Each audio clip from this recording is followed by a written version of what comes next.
I want to talk about flexibility in governance in America and local control and what we really understand and what we don't understand. So many people don't understand local control and how it really works.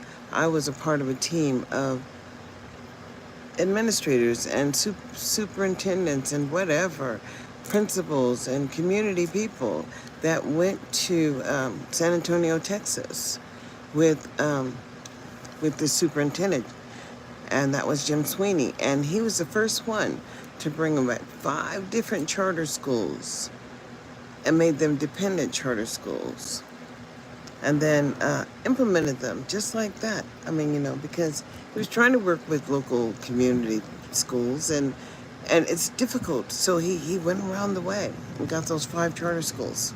One was science and engineering, which was the high school that my son graduated from. It was from 7 to 12. And then there was the KIPP Academy, and that was downtown. And I mean, there was just in Genesis, and I think it was the Law and Justice. I don't remember. Getting old now. But I know that there were 5. And they were promised federal dollars, $500,000 a year, and then it was like half of the money was federal and half the money was state. It was a state grant. And they, it was small. They started off with about, 50 kids, but it grew to like 500. And my son, he graduated with a 1-on-1 a laptop, and above proficient. He was in special education. And we used the yellow bus until he graduated. So you can't tell me a whole lot about how the system works and the flexibility. And, tonight, the Levosky group of African American educators were meeting, and they had someone that had created a school with in the historic West Side.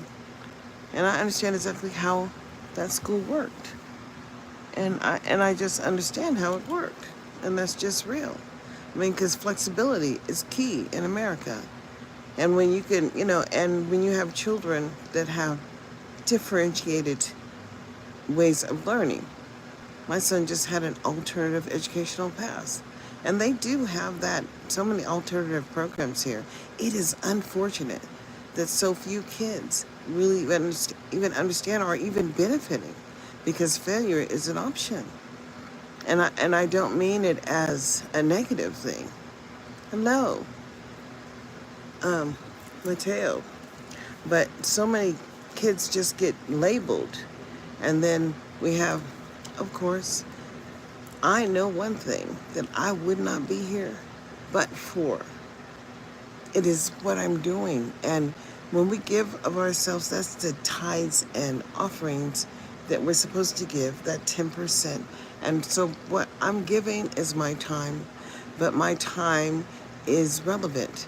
And if you have a child that is struggling, that is a problem. And what you have to do is to write to your principal a letter and saying, I'm not exactly sure what's going on with my child, but I need to understand, because I want to know if my child's at grade level. This new assessment tool, I mean, believe me, they're watching all of us. They know all about you. And they certainly know all about me. And quite frankly, I don't care. Because it's going to be what they know about me that's going to make a difference. Because I am a fighter. And I don't lose. I'm asking the question. I'm living here in Las Vegas, and I want to understand, because the federal government has outlined public services and public education. Do you understand? It is mandatory that you participate in this process. But when you don't, local control has something for you.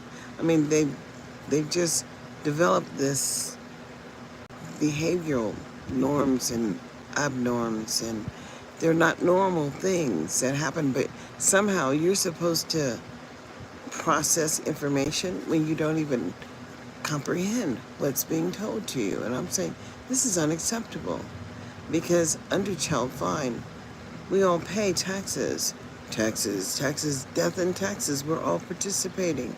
Even when you don't file your taxes. Well, hell, they're taking $10,000 from your check. Doesn't matter. You're paying into the system, and you're also paying into this healthcare, whatever. But all children in the state of California got healthcare, and I never had to worry about healthcare. I mean, I was first employed, and I had services, because just if you're employed, you just have services. And I was like taking care of my family. It is unfortunate that I was placed in an environment where it caused me harm, and they negotiated themselves out of it. But because I wasn't adequately represented, now I understand. And I don't have to go back, simply because I have a contract. And the contracts are forever and ever, and it's lifetime medical. So I will get something out of it. Not too old to not get something out of it. And I just love people, and people have to love themselves. And I want to promise you that when you love yourself, you start advocating for yourself, and you're willing to fight. And that's where we are. We're in a time, living in America, that we have to learn to fight for ourselves. It's human development. I think I have to go get water. But, what time is it? Yeah, I might have to go get water. But I'm just trying to say, I don't understand how come we as a people have not tackled this issue, because it was 1964 and the Civil Rights Act. It was Brown versus the Board of Education. It was the engagement in the maintenance of effort. It is the maintenance of effort. And all states have to produce what? A pathway for you, or a pathway for your children. I'm so happy that my mother, lived as long as she did. But then when I look, and I understand OJ's happy too, because they just couldn't take his retirement, because they were never going to make it so they would take their retirement. And that's just the way it is.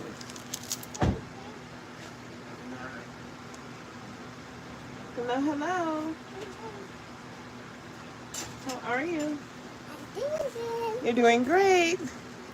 Yep. All right, I think I'm going to get off for right now, because my grandbaby just came in. And I'll come back and talk, but we all have to tackle this lack of coordinated services locally. And that's just the real thing. It's hot out here. Y'all have a blessed day. I'll be back.